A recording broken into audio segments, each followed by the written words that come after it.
Hey, welcome to How Was the Gig, where Andy and I talk about the latest gig we've been to. This time it's a bit different. Well, let's do a wrap up of the year. There's a whole bunch of gigs that we didn't cover in our previous episodes.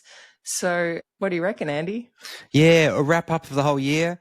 But looking at the year though, I think I saw the Floodlights 3 times, and I saw Cash Savage 3 times. So that would Yeah. be, and you only saw Floodlights twice, yeah. Mm-hmm. I guess overall, Cash Savage is the standout of the year for me. But best moment, I'm not sure. What about you? Look, Yeah, Floodlights were my standout find. They were my standout find. They were a lot of fun, but they I did guess 52 shows this year. I read Hmm? on their feed. 52? Yeah, 52 for the year. And they released Wow. 2 songs, and they had all their gear stolen. Oh, yeah. It'll I probably saw come that. back. I think musicians are a pretty small circle. I don't know.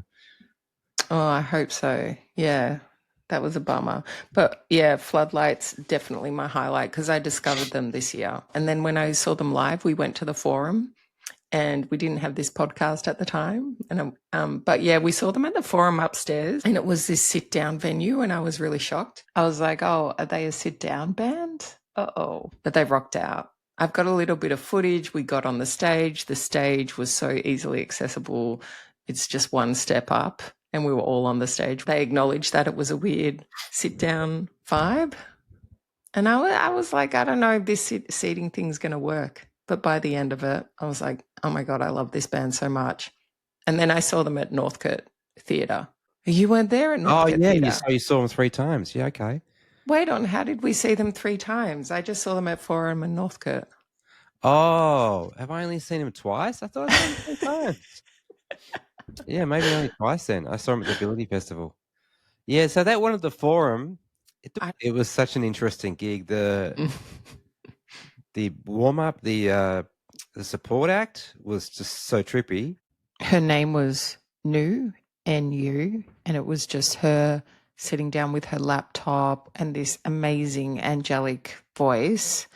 And I think she described it as a live coding session, and the backdrop was her computer screen. It was a coding video of some kind. And yeah, it was trippy, and I did not expect Nu. Walking into that. And then they had this crazy thing. People used to go get drinks all the time. Everyone's sitting down and they're walking in front of the stage constantly. It was so Constantly. annoying, and it just came across as really disrespectful to the band because it's more like a theater setting. You know what I mean? Yes. But then people are like, "Well, I'm seeing a band. I want a drink." So I'm not criticizing anyone. It's just a really bad layup. And then they had that guy says, "Can we stand up?" And then he's like, "Yeah, okay. Later you can stand up, or you can come down the front and dance." And it was just, yeah. Yeah, that guy was the catalyst. And then once we got permission, we were like, cool, let's do this. But then when they were playing a quiet song, they said, you can sit down now. Yeah, well, it was good. It was okay. But, the band, look, he's the shy front man, I guess. He didn't control the audience. We had to kind of someone had to ask him, what do we do? That's a good point. But they Yeah. are great. And I was upset on the Ability Festival. They were on so early in the day. But I Mm. guess I haven't got the following that other bands did at the Ability Festival. But, they were on like second, I think, which is crazy. People were just Mm. wandering in, and it was pretty empty. I was front row rocking up 1 minute before they started. So anyway, yeah, they were great. I think there was a difference in the audience between the Forum gig and the Northcote Theatre gig. It felt like a much younger audience at Northcote Theatre. I think they're, hopefully, the next festival, I doubt we'll see them play the Devonshire Tea crowd. The Floodlights are great, and hopefully they'll be the next Killers. Oh, is this a segue? No, I just think, rock and roll. But I always mention the Floodlights whenever someone, like my mum was talking the other day about, the music nowadays, not as good as it was back in the day. I said, yeah, you know what? It is. You've just got to find, you're looking for. I understand commercial stuff is on the radio is not great compared to, but yeah, if you want to find good rock bands, you got to hunt. You got to hunt for them because there's a lot of stuff out there, and there's a lot of good stuff that just gets completely swallowed up by, just gets completely missed unless you look hard for it. Yeah, and how I found them was I got an email, I think maybe I'm on the forum, whatever, and I thought, I'll just listen to one of their songs on Apple Music or whatever. And I listened to Paintings of My Time, and I was like, shit, this is good. And it's so hard. I think sometimes it's so hard to get into new music straight away. Maybe it's when you're of a certain age, but I'm at that age where nearly everything just is hard to grab my attention, I guess. And when I saw them live, and they've got so much energy, that lead has so much energy on stage. I feel like he uses like his the way he's stomping to the music and using his guitar as an axe, I feel like sometimes, or and Ash, is it the bass guitarist? I don't know who's bass and who isn't usually, but and how she crowd surfed at Northcote Theatre and stuff. I was like, when I saw them live, I was like, they are everything I dreamed of from a live band. I'm so glad they lived up to it. Yeah. And when we got up on stage at that first gig in the Forum, I was standing next to Ash, and she was playing her guitar at one point, and she was like, just leaning back into me a bit, like doing a move, and I was like, oh, what do I do here? Am I meant to be cool back? Quickly realized, no, do not be an idiot right now. So that's my highlight, Floodlights. Is that your highlight of the year? Oh, it's a good question. It's my discovery of the year. Yeah, okay. Yeah, it definitely is. No, I really like them. So Emil was last year, so I can't include her performance. You can have a top 5. Yeah, so if anything, I would say, as far as performance-wise, Floodlights and then Haiku Hands. I think I really liked them as performers. Maybe I wouldn't listen to their music in the car, but as far as seeing them live and listening and just watching their perform, I thought it was great. It was just like, wow, I've never seen this band. They're really engaging, and it just like blew me away. Yeah. You know what I liken them to? I think I've tried to explain this before, but I liken them to like the Instagram versus the TikTok generation. Because now that we're on TikTok, I can see how overstimulating TikTok is and how it throws so many things at you from different angles. And there's so many flashing things and noises, and it feels a little bit frenetic, and there's something happening on every inch of the screen. I don't know how to explain it, but it's so frenetic and crazy.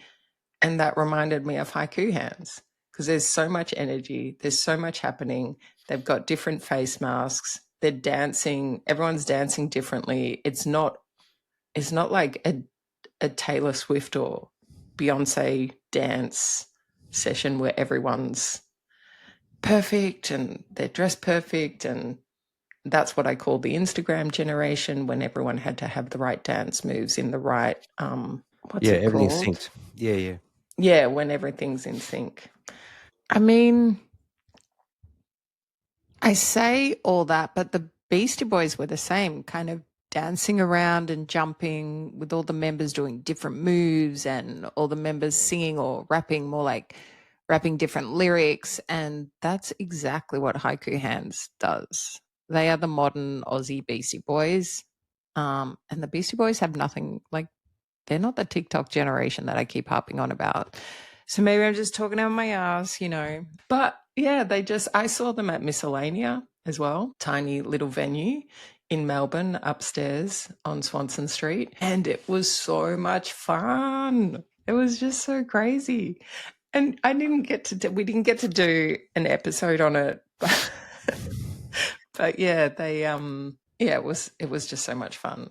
There were a lot of streamers thrown into the audience, heaps of streamers. The crowd was like a university student crowd, like an arts crowd, a young arts crowd, but there were some Gen Xers there, probably from the presets. Yeah, it was pumping. and they used every single inch of that stage. They were jumping around. They jumped into the audience like we saw them do at the presets. They were just more hardcore because everyone knew their lyrics this time. People knew the words. And then I started listening to them in the car as we do. Just not the same. Yeah. They are, some movies are like, you have to see this in the cinema, and some bands are like, you have to see them live. This is a band you have to see live. Yeah, it's true. Their music is not stand out as far as that genre goes, but live, they're amazing. Absolutely. And they've been around, I think they've been around before TikTok, yeah? They've been around for about 5 years or something. I don't know how old TikTok is, but that's a good point. I think they were just kind of gaining some momentum before COVID. Oh, okay, yeah. I'm not sure when TikTok came around, but it's not that old. The other one that I would say stand out would be the Playlunch night. And there were 3 bands, but I like the amount of brass that they had in them, because we just haven't seen any brass in any bands that we've seen this year, really. I can't think of any. And on that night, everyone seemed to have a saxophone or a trumpet on stage. So, yeah, a but group of definitely funk. Playlunch were awesome with their brass section, trumpet and sax, and yeah, they were cool. I have Yeah. been listening a little bit of them in the car as well. So, but yeah, that'd be another standout for me if I was gonna just say something. But I wish TikTok is 2016, so that sounds really old. But it was called Musically before that, which is what I remember. You knew it as that? Yeah, Musically had all this controversy, yeah, and that's what Musically was. Basically, what we call TikTok now, you would just do a dance on Musically, and then they pivoted. So the first gig we went to this year was Cash Savage solo gig. That was at the Gasometer in Collingwood. What did you think of that gig? Yeah, that was a good gig. I liked it.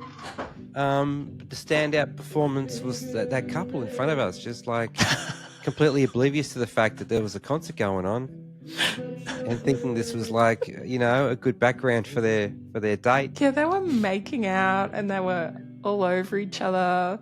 God, it was just like, what the hell? I just wonder whether Cash Savage noticed any of this crap going on. They were We're on the right front next row to me. too. Yeah. It was bizarre, man.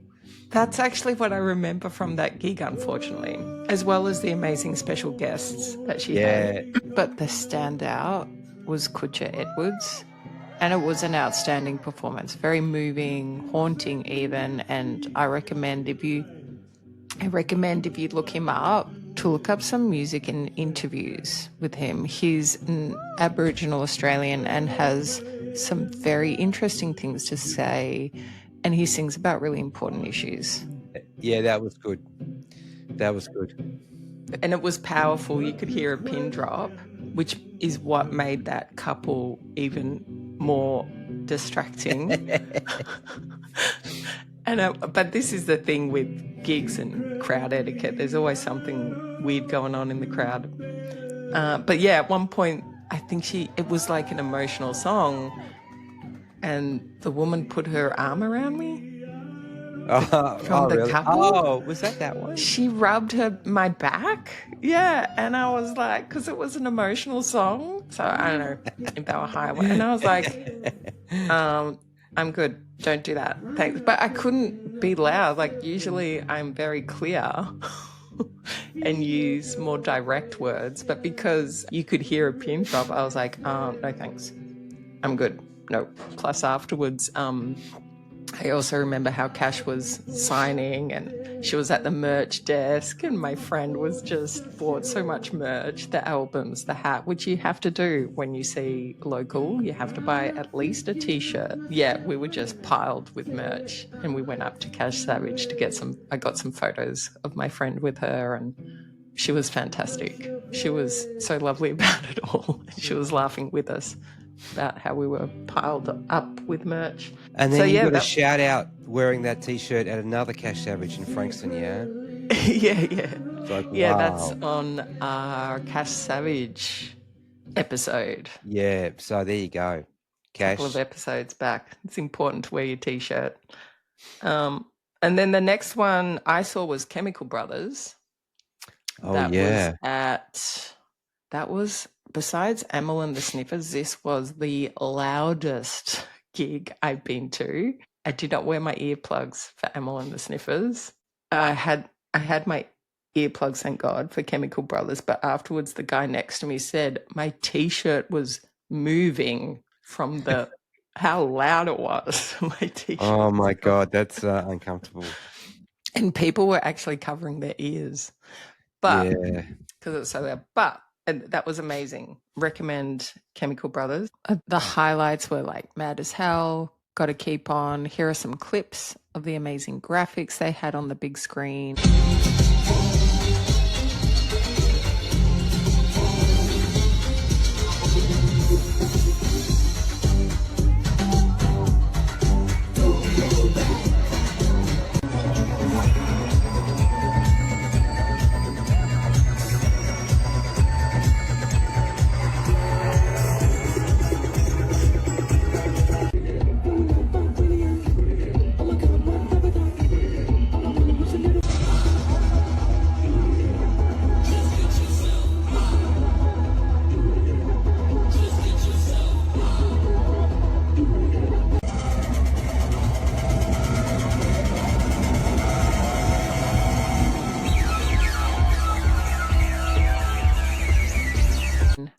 But that's where I saw the presets. The presets were supporting Chemical Brothers with, and they did a DJ set, and the highlights, of course, which I mean, they're all samples, right? Of course, they have their own songs which are amazing, but they did sample Great Southern Land.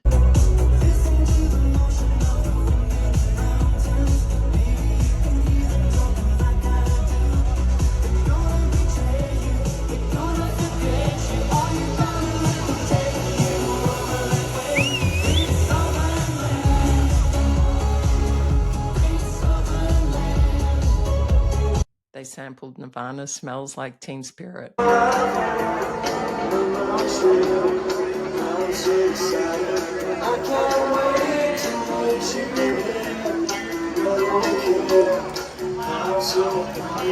That's okay.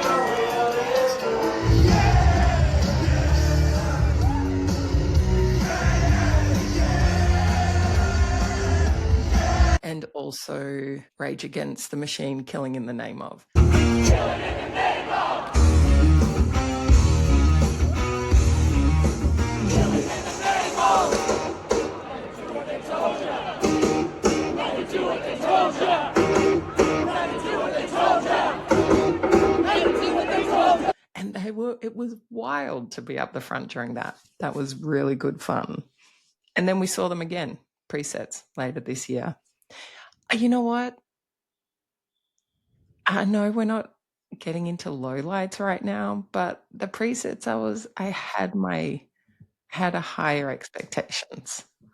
But I know that's just a personal preference. I guess I like rock and roll more than electronica. Yeah, the presets. Yeah, well, that's where we saw Haiku Hands though, so it was worth seeing it for that. Yeah. Yes, and they did their song Martini, the presets, only once, not twice, and yeah. Which Anyway, we've covered in our presets episode. Yeah, we did. And that crazy guy coming up, we're going, who is this arsehole? And he's like, turn it up. We can't hear up the back. Like, oh, hang on. Hey, this guy's got a point here. Apparently they couldn't hear up the back. It wasn't even loud enough to hear. It was the opposite of the Chemical Brothers. Yeah. That sounds uncomfortable because I know that, you can get your hearing permanently damaged at concerts like that, yeah? And if you're just a young kid who doesn't know this kind of stuff, and you go along with no earplugs. It's crazy to think you have to have earplugs for concerts sometimes, yeah? You have to actually stop the noise that they're trying to produce. Yeah. It was. Were you just near the speaker by accident or what? How far back were you? Well, it's a big stage. It's a big outdoor venue, but I was up the front. But I went up the back for the last couple of songs where my friends were, and it was up the back where people were actually holding their hands over their ears. Okay. Yeah, multiple people in the audience. It was that loud. I think it progressively got louder. It wasn't like that from the start, but Yeah. I've never seen that before where people are covering their ears. Yeah. It's so Oh my loud. God, that sounds terrible. How can you do anything? I noticed at Yeah. Pearl Jam, someone had their kid with the big earmuffs on it, yeah? Oh, So yeah. they were being responsible, I guess. That's always, I think it's really cute when you see the kids with the giant earmuffs. um, but yeah, when we saw Emil and the Sniffers last year, it was extremely loud, not as loud, I don't think, as Ken Brothers. And I forgot my earplugs. And I was like, I have to have something in my bag that I can put in my ear, in my ears, just something, anything, because we were up near the speaker. And I had an elastic band, a rubber band in my bag. So I rolled it up and I put it in my ear that was closest to the speaker, and that's how I got through. But I remember thinking, damn. And then after the show, when we were waiting out the front, this guy drives past in his car, and he's hanging out his car and he yells at us, I'm deaf, I can't hear anything. That was so loud, I can't hear anything. He was like that, and we're like, yeah, Oh yeah. it's true. So after Chemical Brothers, guess where we went? Pandemonium? Yes, Pandemonium Festival. That was a weird one. Yeah, that was so the highlight of that, I don't know. I think I guess the surprise would be is it Wheatus? Yeah, Teenage Yeah, Dirtbag. Wheatus. It is because Yeah. there's another band that sounds very similar. So he was good. I thought he was really good, quite engaging, good singer, a good concert. But then I was surprised at how good Alice Cooper was. I kept on like, oh, let's go. And it's like, hang on, this is pretty good. Let's go for one more song. Yeah, it's pretty good. He puts on quite a show. It's a crazy show. Alice Cooper, yeah, because you were like, I can't go. He's brought out a straitjacket. I Yeah, can't it was go. insane. His head chopped off, and this Renaissance looking, this Renaissance looking chick was like carrying his head all over the stage, holding it up high. There was a snake at one point, of course, Alice Cooper and snakes. There was a set of stairs and this weird like 15-foot high puppet. He knows how to put on a show. But there was on the backdrop of the disappointment of not seeing the bands that we wanted to see that were cancelled. Did you ever get your money back for that? No, What the hell? no. Really? Yeah, it's so controversial. This this festival, and this was the show that we went to was the first of this festival, which was touring around Australia, and I didn't know how the crowd was going to be because there were so many disappointments among us, so many like the lineup was cut in half basically, and we weren't getting our money back, and we whatever. But huge names that were on the night we went: Blondie, which was a highlight, Wheatus, Alice Cooper. They're big names, and I think it was a tough crowd. I think it was a tough crowd because we all felt a little bit of disappointment. We all didn't know if this was even going to happen. The communication before the event was so poor. We were relying on statements that Alice Cooper and Blondie put out on their Instagram page, which if you don't follow them on socials, I don't even know if an email was sent out. When I was like, this is going to be worth it to see Teenage Dirtbag though. I just wanted to see it live and I wanted to see the audience go nuts. And I really don't think that audience went nuts. Not as nuts as they should have. Said I got tickets to come with me Friday, don't say maybe. I'm just a teenage dirtbag baby like you.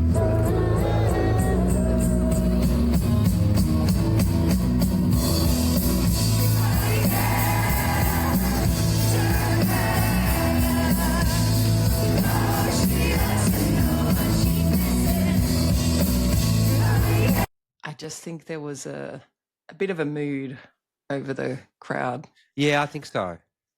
But I really wanted to see Placebo, and then I read this Reddit post, and someone said, "What's the worst gig you've ever seen?" And someone said, "Placebo was the worst gig I've ever seen." day. He didn't care or whatever. He didn't want to be there. And I'm like, oh, okay. So maybe I didn't miss anything after all. So I don't know. But it was interesting, and it was super dark, of course, the gig, and we've kind of gone through a bit on a podcast. But yeah, I guess have we? that would be a bit of a low light, I think. Mm. Um, Not getting the refund was a low light. hang on, did you get you didn't you go for merch instead of refund? No, I didn't go for merch. Oh, okay. Yeah, you didn't get a refund. Well, that's but some people got refunds. I think some people complained to their banks. They might have got refunds that way, or have they actually got refunds? I don't know. I have no idea. I'm not following that thing anymore. Yeah. Alice Cooper was also a highlight for me for that. I just had no idea. And a lot of Alice Cooper fans there. You know, the good thing about that Pandemonium festival was that you could get up the front, getting up the front, easily walk your way up the front for like to see Blondie. Oh, and the Psychedelic Furs. I forgot that they were on. They were so good. Yeah, they were good. And for Wheatus, I remember when the Psychedelic Furs came out, and we went from Wheatus to Psychedelic Furs. And look, Wheatus was great. They were, you know, he had a lot of energy. He was wearing glasses and he had a strap around his head. So I knew that he was going to rock it out. Yeah, okay. But when the Psychedelic Furs came on, it was that sense of we're in good hands here. The professionals have stepped out. Yeah. This is going to be great. And I'd never really heard of them much or anything, but it was just like, yeah. And he still moved exactly the same way he did when they hit their peak. Yeah, it was good. Yeah, in that respect. But hardly any lighting and hardly any security. Like, and you just walked in. You found a VIP wristband. Yeah. And the people at the gates saw you pick it up, saw it fall down from their table, saw you pick it up, put it on, and they were like, meh. And you're like, oh, and they just let us through. I said, I guess I'm VIP now. That was the biggest scam, though. There was nothing in there. I went there for like 2 minutes, and I came back again. Like, well, what's the point of the VIP area? Yeah, you know, it was just a joke. That was like $600 tickets or something. Yeah, it was meant to be a raised platform. You know, where you can see blood. You can't. No, there was nothing. Nothing was done. Yeah. So it just had that backdrop of a scam, and then the Ability Festival, I guess, would be a highlight for me because it was so cheap, and there was so many good acts. It was insane. It was just crazy how many good acts there were. And they looked after you. You said. Yeah, they had raised platforms. Yeah, there's people walking around everywhere. You want some candy? You want some drink? You want some sunscreen? What do you want? What do you want, man? Fuck off, man. I just want to just enjoy the band. And yeah, and they had a silent disco and a DJ area. Yeah. And I just saw so many bands that pop up on every music festival that I see around Australia now. Oh, so it was a good showcase of all those kind of festival bands that they're pretty big, but they're not huge. So, but it was a long day. It was a long day. I want a bed for a little bit. Can I have a bed and I'll lie down for half an hour? Maybe they'll bring them next year. Go on, what's next? Nick Cave. We saw Nick Cave's solo show.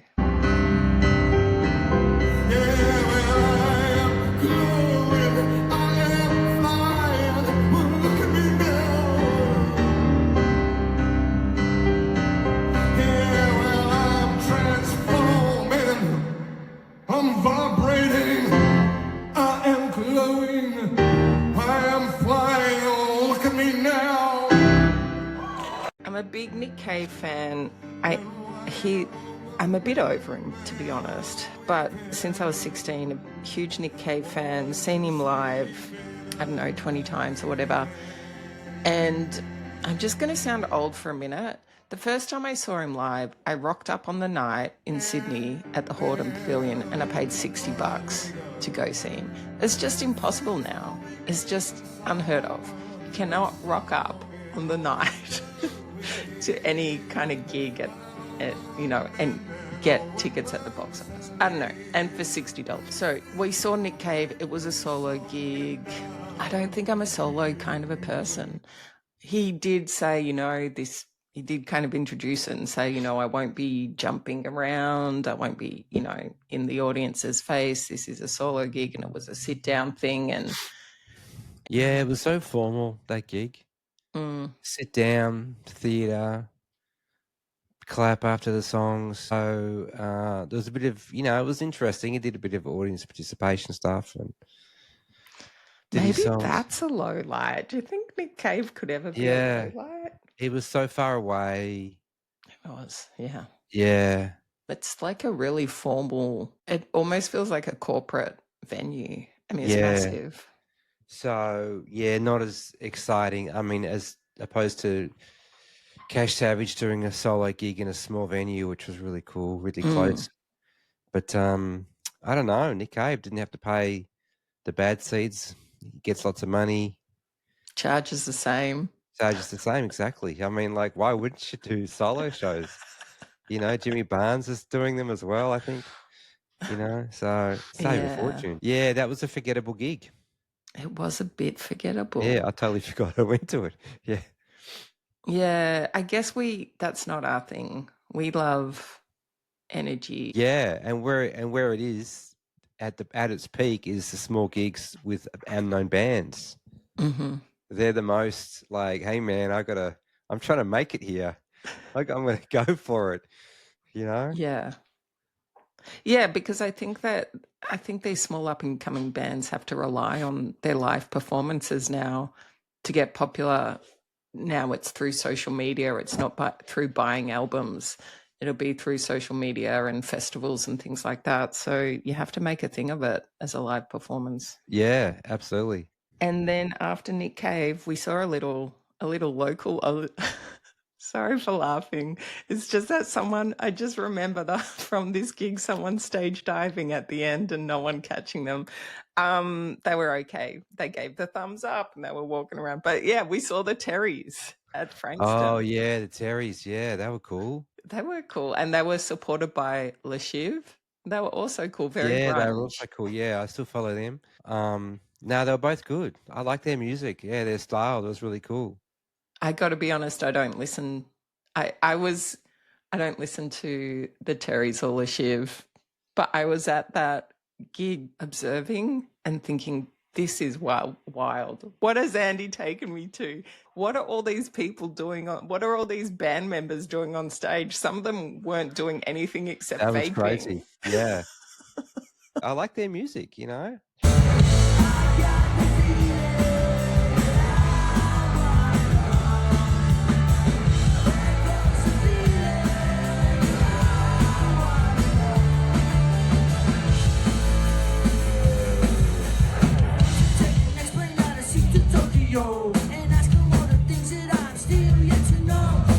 I'll definitely see them again. But yeah, Okay.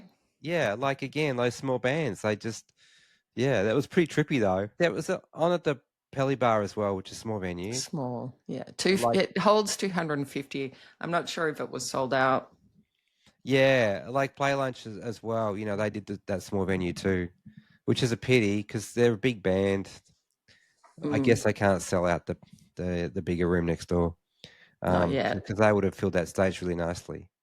They were packed on stage, yeah. They were just like the brass section was like here and the guitars and yeah, I think there's about 7 people. Well, the Terrys had heaps of people as well. But I noted between the Terrys where someone kept trying to go on stage at the Terrys, an audience member kept trying to go on stage and one of the band members was like, I don't even know if he was a band member. He was just kind of walking around. I was like, no, you can't. I mean, he's part of the band, but he's not playing any instruments. I don't know. Yeah. He was like, no, get off the stage. And then he'd try again and some kind of security or someone in the audience would pull him down and be like, no. And eventually he did make his way on stage and just out of nowhere, no warning, he just jumped into the audience, which isn't, this stage is small, right? Like you're maybe 2 feet off even the ground. The roof is small. Yeah. And he just fell. I didn't see how he landed, but he just fell and he got up again, gave the thumbs up. But I noticed when we saw Playlunch at the Pally Bar, they had a barrier. you couldn't get on the stage. So I wondered if that's what changed. But also at the Terry's, they were handing around a vape. Someone gave them a vape in the It was audience. crazy. And they were just passing it around. It was just like, well, who is this guy? It's just like, and every now and then he'd even walk up to the microphone and do the backups, backup vocals. And there was one song where some of the band were just sitting down together at the back of the stage scrolling. Yeah. I think they were scrolling through their phones. But then Playlunch was so hot, it's just like, you want to talk about that gig. That was ridiculous. I don't know what happened with their aircon in that venue, but oh yeah, that's sort of hot. Yeah, it was actually the room was too warm. So who was after the Terrys? Hey, one of your kind of highlights, I think, Teen Jesus. You called out that they were going to be big. They were great. Teen Jesus. We saw them in Frankston again at the Pier Hotel. So it's the larger stage next to the Pally Bar. Yeah, Teen Jesus were awesome, and they supported Pearl Jam when they as well. You missed them. But yeah, the front girl in that is fantastic. She's great, and she can really sing. Yeah, they're big, and they've got one pretty big song. So, and they acknowledge that. But they could go on to something, something good. And they're, when you discuss the Instagram versus TikTok kind of stuff, they're in the TikTok kind of people, kind of the new fad. But yeah, I love them. They were fantastic. Yeah, I felt like I was seeing a band who's new, who's green. I think this was their first stop on their tour as well, Frankston. But I felt like these people are going to grow into something amazing because the lead is so good. Yeah. And she was so engaging even after the show. She recognized big fans in the audience and she went up and spoke to them after the show from the stage, gave one of the girls her set list, one of the girls who knew all the lyrics and was super excited to be there. They seem like really nice bunch of chicks. It's great to see another all-chick rock band. And they were supporting some other band that night who I've completely forgotten. I don't think we stayed for the other band. I can't remember. Her name is Anna Ryan, by the way. So they were good. Yeah, they're one of my highlights for sure. I'd see them again. Yeah, and you picked it. You were like, they're going to be the next Hamill and the Sniffers. I don't think we'll see him at Frankston again. Yeah, well, hopefully. But yeah, we probably will. I don't know. Like, remember when DMA was huge? DMAs, that band? They sing Silver. And then they played Frankston not long ago. So maybe it just goes around. They get a few bad albums or something, and then they come back. Hey, we're back. Yes, they do the regional tour of Frankston's always on there. But yeah, like I said, I hope they don't come back because that means they're successful. But I don't think Amel and Sniffers will ever come back. I don't see that happening. I think they're more of at least the Forum size from now on, as far as venues go. So after that, after Teen Jesus, we saw Empire of the Sun. Yeah, okay, Empire of the Sun. Big production. Yeah, forgettable gig for me, but yeah. What did you think? I was just really surprised at the huge production that they put on. It was fine. I'm not a huge fan, so maybe that was the issue. And I kind of only knew 3 or 4 songs. It was fine. What made it was these giant things on stage. There was so much to look at. The dancing was weird. The costumes. It was pretty cool. I was kind of getting over a bit of shock when he came out because I wasn't following the band, and then I realized, where's the other guy? Yeah. And he wasn't there, and apparently he's not coming out. I'm like, next song is going to come out, and everyone's just going to go crazy. But I didn't realize that he had gone, and so it's basically just a front man now. It's just one guy. Yeah. And I thought it was interesting because the one thing about this band that I remember that kind of stands out, which is not a nice thing to stand out, I guess, is that they kind of got in trouble in the media about appropriation, cultural appropriation. And everything, their costumes, the video DJing stuff was all heavily influenced by Japanese culture. So I don't know if that matters, but I thought that was interesting. Yeah, that's right. They did write up in the paper about that. I didn't think it meant anything. I don't know. Next up was the Ability Festival, which you've spoken a bit about. Yeah, that was And awesome. Just had good bands. Just the whole day, you didn't have to worry about losing your spot because there seemed to be enough room for everyone, and it was just it's just a great day. And your highlight, you mentioned a few times, Sunshine and the Disco Faith band, Choir. yeah, and we're seeing them coming up in about a week, yeah, in We're Phillip going Island. to Ocean Sounds. I Yeah, they were cool, forgot. man.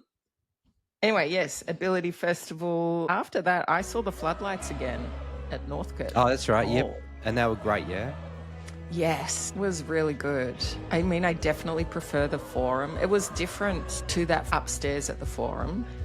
The crowd was younger, big deal. That's not why I felt different. Just the venue was different. And you couldn't get as close to the stage as we could at the Forum. And, but Ash did do the crowd surf moment during Paintings of Our Time. There was a lot of friendly moshing going on. I think that was the first post that I put up on our Instagram page was about that.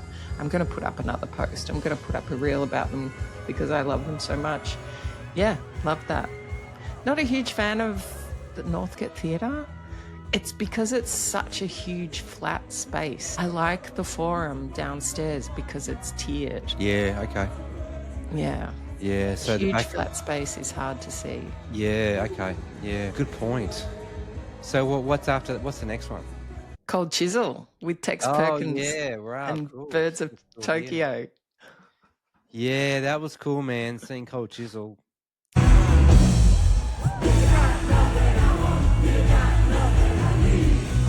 Yeah. Iconic band. Lots of huge hits. Tex Perkins, I know you love him. It's pretty cool. Wore sunglasses the whole time.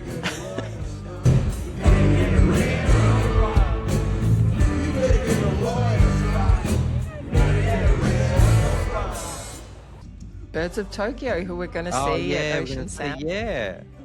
Yeah, they were okay, I was a bit like, I've got to see them again. That'll be good to see him again. Yeah. We'll know more songs this time. He is a good front man for sure. Yeah. But yeah, Cold Chisel, that was great. It was a great concert. We cover all of them in our Cold Chisel. I was surprised that Birds of Tokyo they really rocked out at the end. See, that's what I'm looking forward to, because at the start I was like, oh, this is kind of nice and, a little bit Coldplay, and then they started to rock out at the end. They had a few songs, and then, it got a bit more Paramore-y. Yeah. After that it was Pearl Jam, which we have a few shorts on Instagram and we've discussed in our Pearl Jam episode, and that's where we learnt that Value for Money is terrible. Yeah. We do not like stadium shows. Yeah, I think I'm hooked on the smaller venues. Like, I saw the Killers. They would have been the next one for me, I think. The Killers was great. Look, they're great. It's a big venue, of course. Oh, yeah, I haven't spoken to you about the Killers. Yeah. It's a big That wasn't venue, there. so I kind of get it hooked on the small venues, but they were fantastic. He knows how to put on a great concert. Brandon Flowers, he's a good front man. The visuals were great. The big screen was great. Rod Laver, it's nowhere near as bad as Pearl Jam. I could see, I could make out his face. I could see him. It's a lot closer. Pearl Jam was just ridiculous. I just didn't understand. It was so far away. Yeah, that It was was at impossible Marvel. to see anything. Yeah, you had to look on the screen pretty much. But yeah, no, the Killers was good. It was definitely good, yeah. All the big hits, it's always good to see. I went with my family. But, if I saw them again, I'll do Tixel, secondhand tickets, because we got 2 tickets for $120 to the Killers, so it was super cheap. I wouldn't be paying the $300 when they first got released. Yeah, that wasn't really worth it. And who was the support act for the Killers? They were good as well. I'm going to look it up. Radio Free Alice, Yeah, that's it. Melbourne-based rockers. Yeah, they were pretty good. What sort of music were they? Geez, I didn't know there's going to be follow-up questions about this one. So I it need was to know a rock little bit music, of I something. guess. Were they... I think they might have had some saxophone, actually. But, don't Oh. put that on, don't I just remember thinking, oh, that's pretty cool. You forgot. I forgot, yeah. And I remember thinking, oh, Alice, there's another band called Alice in Chains. So, yeah, so, they could have an Alice festival maybe. I don't know. Alice Cooper, Alice in Chains, Radio Free and Alice. that song Alice, there's a lot of Alice things you could do. If they were popping up somewhere, I'd be like, yeah, okay, go see them again. Maybe we should keep an eye out for them. So I was going to ask you about this because in the past you've been like, it's not worth, there's enough good stuff at good small local venues where you can get up close and you can pay a quarter of the price, that you don't need to go to these big shows, big international shows. You went to one of these big international shows. And what do you have to say? Yeah, well, for a start, the tickets were cheap. I got the Chisel tickets, so $60 I think was pretty good. Plus, because my kids know the songs, I think they really enjoyed it, seeing.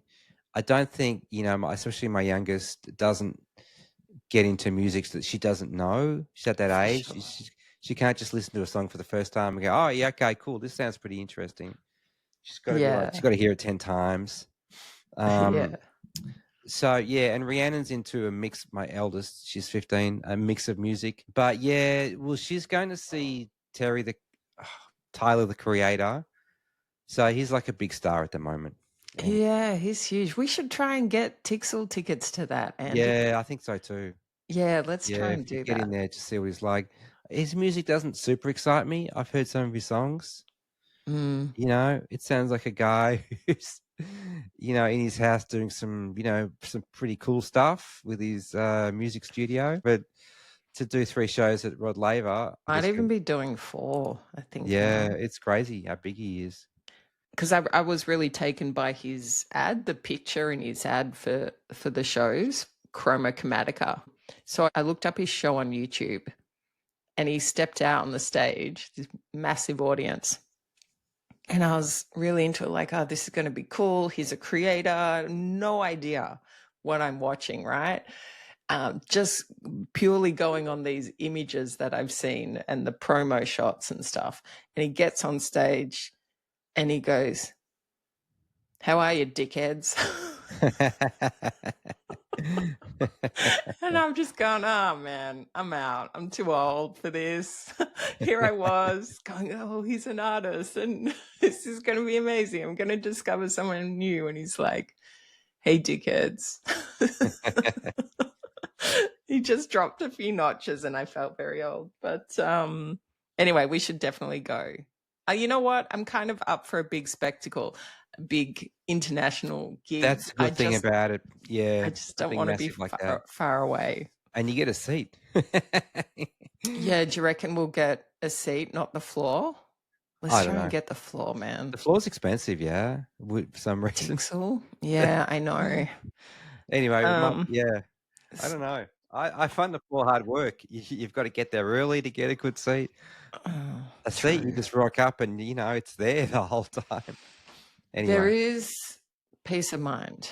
So, look, my favourites this year, my favourite's always Cash Savage, but this year it's also Floodlights and Playlunch and Haiku Hands. How about you? Yeah, that's it. That'd be my top 4, I think. Let's add, to make 5, let's add Teen Jesus. Yeah, that's true. Yeah, because I only saw them once. Yep, yeah, absolutely. Yeah, Teen Jesus. So let's wrap up. This year, I just want to run through what we've got. I've got tickets to see Idols, start getting into them. Yeah. Hopefully we're going January 21st. I got we're seeing the Flaming Lips. Like, that's an international act that we got the floor section. Sorry. So that'll be fun. And that's all and PJ Harvey. All right. Well, that's the year in wrap up, I guess. That's our year wrapped up. It's been a good one. Thanks, Andy. Yeah, cool. Catch you for season 2 next year. 2025. Ciao.